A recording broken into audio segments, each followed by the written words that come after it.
France Culture, Olivia Gesbert, bienvenue au club.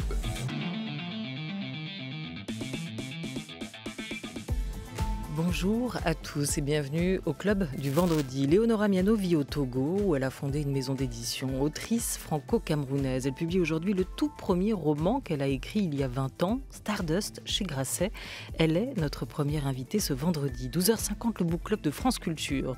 Autour du roman La Côte Sauvage, un livre qui a marqué une époque, livre unique d'une étoile filante de la littérature, Jean-René Huguenin, dont paraissent aujourd'hui des inédits. On vous en parle à partir de 12h50.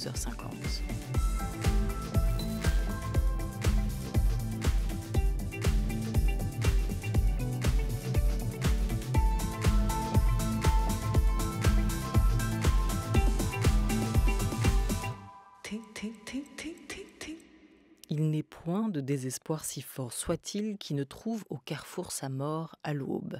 Dans Stardust, la narratrice cite les mots d'un poète oublié, Léo Gontran Damas, proche d'Aimé Césaire. Elle ajoute que la seule parole qui résonne en elle est poétique. Bonjour Léonora Miano. Bonjour Olivia Gesbert. Et là, tout de suite, on se dit qu'il y a un peu beaucoup de vous chez cette héroïne Louise de ce roman Stardust, parce que vous-même, vous êtes tout poésie, vous vibrez poésie.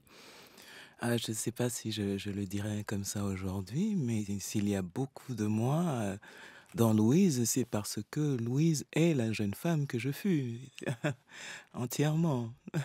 Mais elle ne porte pas exactement votre nom, donc elle devient une narratrice. C'est une prise de distance qui vous permet, déjà à l'époque, quand vous écrivez ce livre, il y a plus de 20 ans, de regarder la vie que mène cette jeune femme de 23 ans sur le moment, de reprendre une distance avec vous-même. C'est aussi ça que l'écriture vous a permis déjà dans ce moment-là.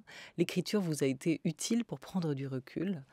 Oui, c'est exactement ça. C'est-à-dire que j'avais besoin d'écrire pour me délester un peu du poids de cette expérience, mais aussi pour la comprendre. Et je suis quelqu'un qui réfléchit bien en produisant de la fiction.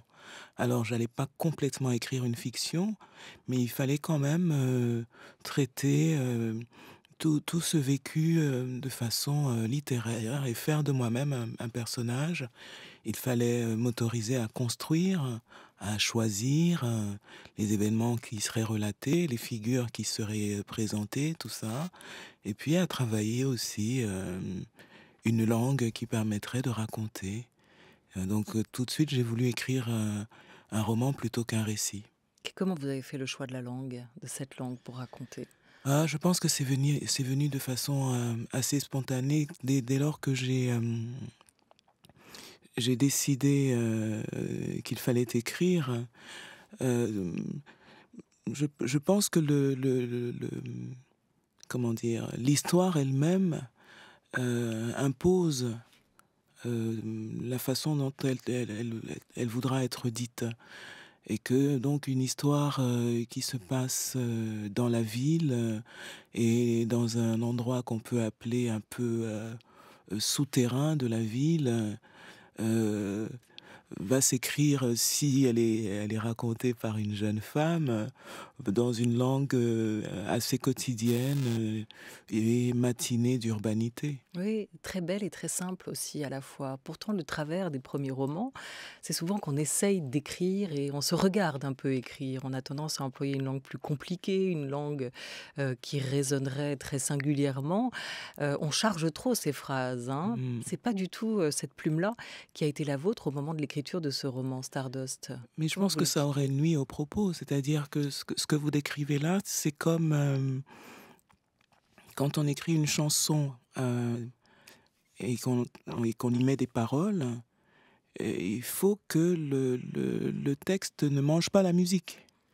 Si on écrit de façon ampoulée une histoire qui est quand même une histoire assez abrasive, l'histoire de destin cabossé, l'écrire dans une langue ampoulée, c'est retirer à toutes ces vies qu'on veut exposer leur valeur. Il faut les présenter dans une forme de quasi-nudité, donc il faut écrire dans la simplicité la plus... il faut écrire une langue assez directe. Oui, une langue presque nue aussi. Vous aviez Oui, déjà c'est ça. conscience de ça à 23 ans quand vous écrivez ce premier roman? Conscience peut-être pas, mais l'intuition, oui.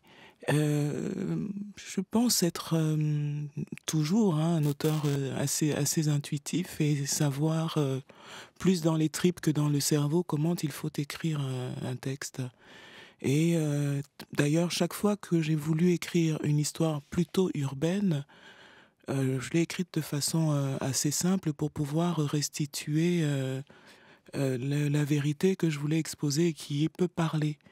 Ce qui se déroule dans un centre d'hébergement d'urgence est suffisamment peu raconté pour qu'on n'aille pas le noyer sous une langue qui pas parler là à l'intérieur, quoi, et qui n'a rien à voir avec les gens qui y sont.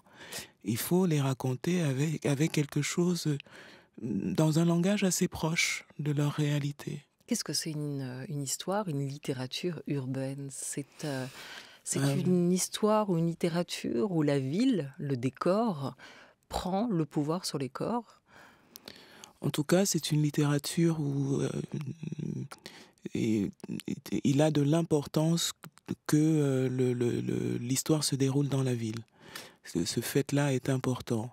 Et le décor, comme le climat, par exemple, L'environnement, le voilà, contexte? Mm.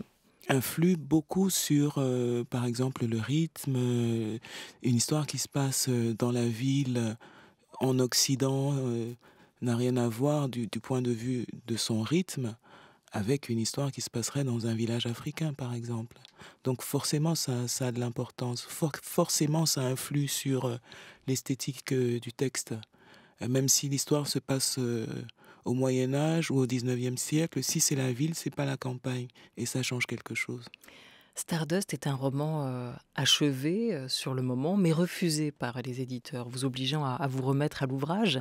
L'intérieur de la nuit, votre deuxième roman écrit, le premier publié, sortira chez Plon en 2005. Léonora Miano, suivront d'autres livres, dont Rouge Impératrice en 2019 chez Grasset, et un essai notamment L'autre langue des femmes, paru l'an dernier. Pour ce roman, réécrit un peu, corrigé, pas du tout.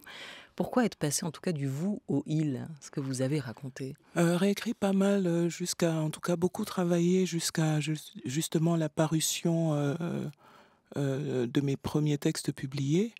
Et on peut pas dire hein, d'ailleurs que Stardust ait été refusé. J'ai pas reçu de réponse de tout le monde, mais c'est Stardust qui m'a fait remarquer par les éditions Plomb, qui ne l'avaient pas reçu de moi, mais qui l'avaient quand même reçu et qui avait été très intéressé par ce roman. Mais qui ne l'édite pas sur le moment, qui ne le publie Qui ne pas? l'édite pas sur le moment parce que je suis pas pressé moi de signer déjà, parce que j'essaye de faire de la musique et qui me demandent surtout si ils veulent savoir si j'écrirai encore, parce que ça leur semble si personnel et ils ont peur que je sois l'auteur seulement d'un roman. Un roman sur ma vie, donc ils ont envie de lire autre chose. Et Plomb a lu de moi 3 textes avant qu'on décide pour l'intérieur de la nuit que ce serait le premier publié.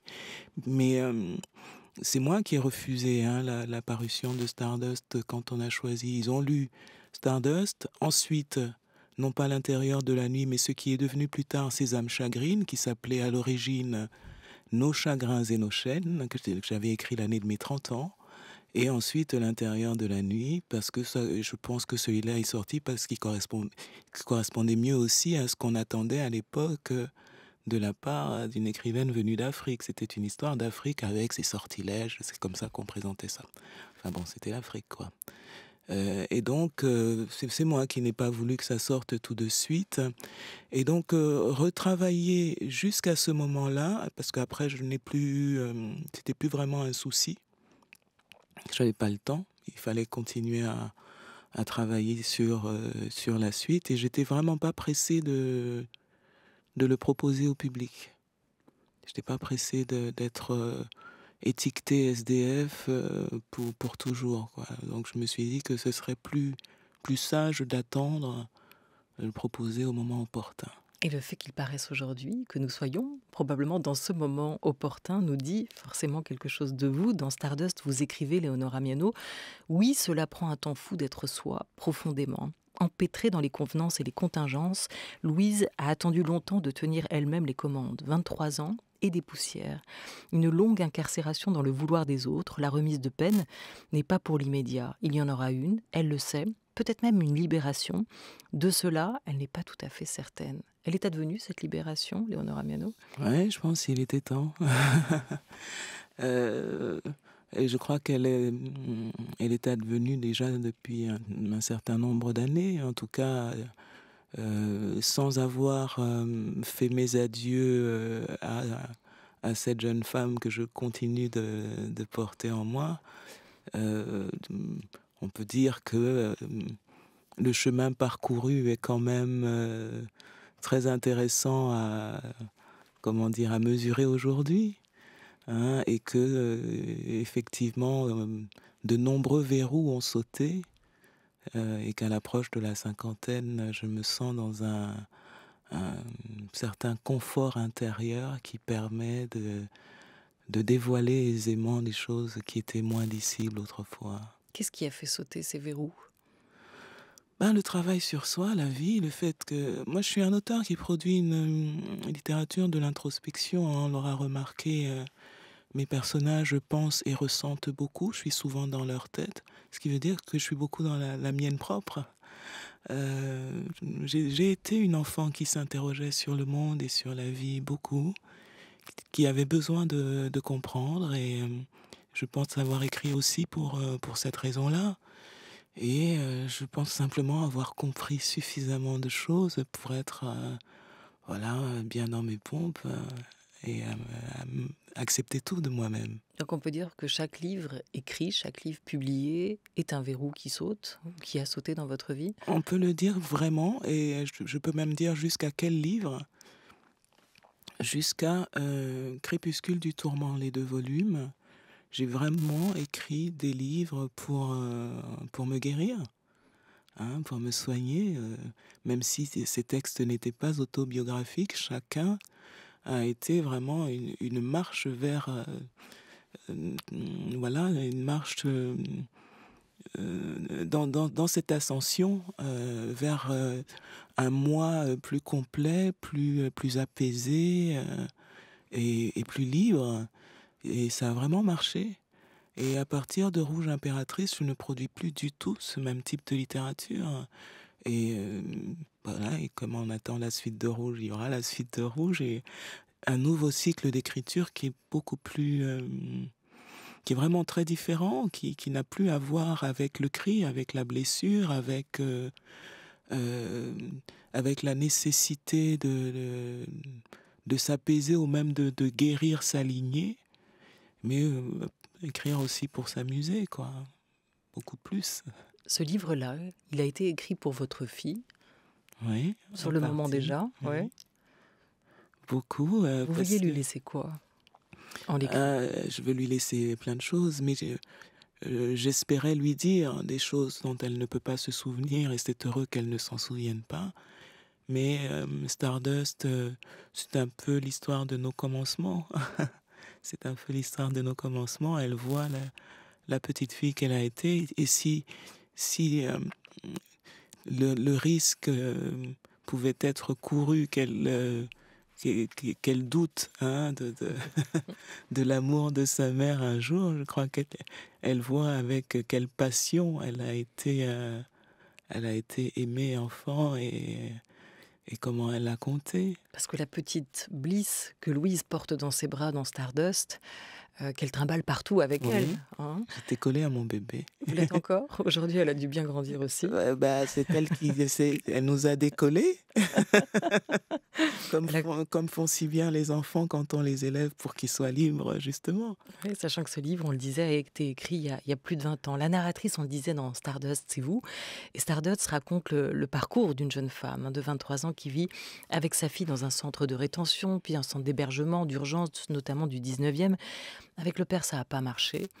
Il C'est était la vie. charmant, mais voilà, C'est la vie. il était pas prêt. Non, on n'a pas réussi à grandir ensemble. Je pense Mmh. que dans la situation où nous étions, il est normal que ce soit la jeune femme qui mûrisse plus vite parce que c'est elle qui a porté le bébé et c'est elle qui a... Il peut s'instaurer, c'est pas une généralité, mais il peut s'instaurer entre la mère et l'enfant un lien très très animal qui fait que le souci principal de cette mère, c'est l'enfant. C'est vraiment, il n'y a rien d'autre qui compte. Et j'ai été une mère de ce type-là, alors même que je voulais pas d'enfant. Mais cette chose s'est emparée de moi, ça m'est tombé dessus, un amour fou. Et qui fait que mon seul objectif dans la situation difficile où nous étions, moi, c'était de sauver ma petite, surtout de pouvoir la garder, parce que si vous êtes une maman défaillante, on va placer votre enfant, je ne voulais pas. Et l'amour devenait très secondaire dans une situation comme ça. Aujourd'hui, je peux dire que très certainement, pour un jeune homme de 24-25 ans, c'était pas facile. Mais c'était pas mon problème. Et Stardust et le récit aussi raconte, vous le dites, hein, votre entrée à vous à l'âge adulte et expose, comme vous le racontez, une profonde aspiration déjà à la verticalité qui ne vous a pas quitté. Ce livre, en l'écrivant, vous avez le sentiment qu'il vous a aidé à tenir droit, à tenir debout? En tout cas, au moment où je l'ai écrit, il m'a aidé à continuer à vivre. Parce que même si, on le voit en lisant le texte, j'ai tout fait pour ne pas me lier avec les femmes qui se trouvaient dans ce centre, il m'a été absolument impossible d'être indifférente à leurs histoires, impossible de ne pas les regarder, de ne pas les écouter et de ne pas être touchée par ce qu'elles avaient pu traverser. Évidemment, elles étaient beaucoup plus nombreuses que celles qu'on rencontre dans le livre. Et si on est un être sensible, il va falloir, comment dire, on ne peut pas être débarrassé de ce qu'on sait, mais il va falloir, comment dire, l'apprivoiser, hein, l'apprivoiser, le mettre, lui donner une forme qui rende la chose vivable. C'est très difficile de vivre en sachant que tant de gens souffrent, mais de façon extrêmement concrète et durable. Et c'est avec ça qu'il fallait que je règle des comptes, de savoir ça et de continuer à vivre dans cette société quand même. Malgré tout, Oui, oui, oui, parce que malgré c'est cela. difficile. Ouais. C'est difficile. Et dans ce parcours initiatique, parce que c'est un récit Oui, initiatique, on peut vous le allez dire. croiser, rencontrer des personnes extrêmement vulnérables, extrêmement précaires, des âmes chagrines aussi, Oui. comme vous les nommerez plus tard. Mhm. Et aussi, on imagine des visages de la solidarité. Quels sont-ils? Alors, les visages de la solidarité sont multiples, hein, et d'ailleurs, tout n'est pas exposé dans ce texte. Et même si la chose est difficilement perceptible, les personnes qui travaillent dans un centre d'hébergement d'urgence, en tout cas celles que j'y ai rencontrées moi, certaines d'entre elles, sont animées par une profonde empathie et un vrai désir d'aider. Le problème, c'est que elles sont très vite impuissantes parce que les moyens manquent et qu'il y a trop de personnes à aider. Le visage de la solidarité, ça peut être aussi une jeune assistante sociale qui a encore la foi et qui fera tout. Et celle-là même qui vous dira oui, justement à un moment, vous êtes, t'es une warrior, hein. En tout cas, elle c'est ce était qu'elle dira vraiment à Louise. super. Je ne l'oublierai jamais, cette jeune femme. Est-ce qu'elle avait raison? C'est-à-dire, est-ce que rétrospectivement, vous vous dites que Stardust faisait déjà le portrait d'une femme, certes vulnérable par le contexte, mais forte, d'une femme forte? J'ai du mal à me dire ça parce que je ne vois pas une femme encore quand je le lis aujourd'hui. Je vois la jeune femme que j'ai été, et je vois comment j'étais entêtée, quel mauvais caractère. Et puis je vois la rage qui m'animait. Je ne sais pas si tout ça c'est de la force, mais je sais que j'étais habitée par un orgueil si démesuré que jamais je ne me serais laissé abîmé dans cette situation. Il fallait vraiment que j'en sorte. Mais il n'y a pas que la rage, il n'y a pas que l'orgueil, il n'y a pas que la colère qui est le moteur de cette énergie et de ce mouvement. Euh, Parce que vous êtes prête à déplacer des montagnes, et notamment pour cet enfant. Justement, l'autre moteur, c'est ça aussi, c'est l'amour. C'est l'espoir peut-être aussi, non? L'espoir du bonheur que vous avez envie de conquérir. Je ne sais pas si j'avais vraiment de l'espoir, mais j'avais cette détermination. Je dis souvent quand je parle de ma fille que j'ai eu la chance de mettre au monde un être humain merveilleux. Et c'est vrai, c'est que j'ai mis au monde une petite fille extraordinaire et que je lui devais tout. Je lui devais absolument tout puisqu'elle n'avait rien demandé et que petite, elle était dans cet abandon qu'ont souvent les enfants. Ils vous font confiance, ils croient que vous pouvez. Ils croient que vous pouvez tout. Et d'ailleurs, bien des années après, ma fille avait encore vis-à-vis de moi, qui n'avait connaissance et conscience que de mes faiblesses, elle avait ce regard, elle me regardait vraiment comme si j'étais une espèce de Wonder Woman. Elle pensait que maman pouvait tout faire. Et donc il fallait lui donner un cadre de vie plus qu'acceptable, ce qu'elle méritait, ce que méritait un petit ange comme elle. La romancière Léonora Miano est notre invitée pour quelques minutes encore, jusqu'à 12h30. France Culture, bienvenue au club.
Historia, una broma, ayúdame a sacarla de mi cabeza. Sácatela, sácatela, sácatela, sácatela, sácatela.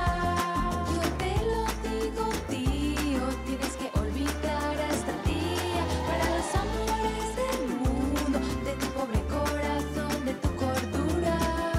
Sácatela.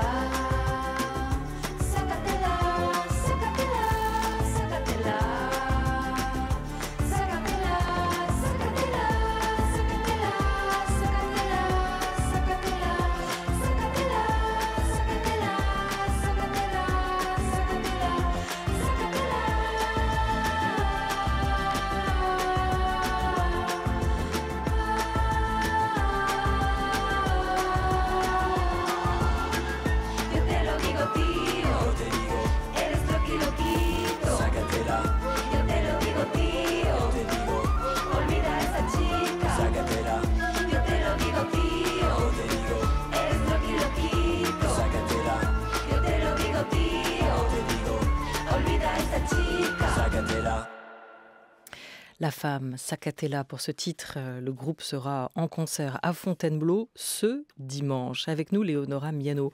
Stardust, ce titre d'ailleurs de votre roman, il paraît que vous l'avez trouvé récemment. Hein. Il n'était pas là depuis 20 ans, ce titre-là, si? Non, j'avais appelé le texte Poussière d'étoiles. Quelqu'un vous l'a piqué entre-temps? Qui est Stardust en français. Et apparemment, oui, il existe un Poussière d'étoiles déjà très connu. Et comme je pouvais quand même pas complètement le changer, c'est devenu Poussière d'étoiles, mais en anglais. Voilà, clin d'œil à Sarah Vaughan aussi et la musique. Ou Nat King Cole, hein, je Ouais. préfère son Stardust. Ah voilà, vous avez choisi votre Stardust. Il y a beaucoup de clins d'œil à la musique qui a été toujours importante dans votre vie. Sûr. Votre père avait des disques de jazz, Ouais. je crois, partout dans la maison et vous le redites. Louise, la narratrice, elle raconte à un moment aussi qu'elle a tout abandonné derrière elle, les livres, les lettres, les disques. Mais la musique également siège dans la mémoire, écrivez-vous. Blues, jazz, gospel, soul, new jack, acid jazz, les sons d'un antan déjà précaire et décalé. Les musiques avec lesquelles vous avez grandi aujourd'hui, vous avez votre propre répertoire musical. Là encore, vous vous êtes recomposé votre propre jukebox musical. Ouais, mais dans mon jukebox personnel, il y a quand même toujours ces musiques de l'enfance qui étaient extrêmement variées finalement, parce que c'est vrai qu'il y avait beaucoup de jazz et de blues, mais il y avait des disques insolites dans la discothèque de mes parents. Alors, quelquefois, c'était des disques oubliés par des gens, hein, les grandes cousines qui nous babysittaient, mes sœurs et moi, comme l'album Hotel California des Eagles, ou bien l'album des Bee Gees, ou bien un disque que j'adorais, qui était une compile de folk songs et de chansons de country music, des histoires de cowboys, que j'adore toujours, que j'aime toujours autant, et qui pour moi étaient aussi évocatrices que l'auraient été des romans sur l'Amérique. C'était vraiment des chansons qui racontaient des histoires. Et je me souviens par exemple d'une chanson de Johnny Cash qui raconte l'histoire d'un garçon que son père a appelé Suzanne. Et son père l'a appelé Suzanne parce qu'il savait qu'il ne serait pas là pour l'élever. Et donc, pour qu'il apprenne à se battre. Parce qu'évidemment, s'il s'appelle Suzanne, il va devoir beaucoup se bagarrer. Lutter. Oui. Je ne sais pas si c'est un peu drôle. Mais la chanson est super drôle et elle raconte... d'abord, elle charrie un esprit comme ça, un esprit très américain. Et puis, elle raconte des choses qui ont dû se passer. C'est des histoires de chercheurs d'or, des histoires d'ouvriers, de gens simples qui cherchent à atteindre le rêve américain. Le roman, on le disait, Stardust raconte cette période de vache maigre que vous avez connue, Oui. comme la narratrice qui vient d'arriver à ce moment-là à Paris, sans titre de séjour, sans domicile, sans repère, hein, aussi dans cette immense ville.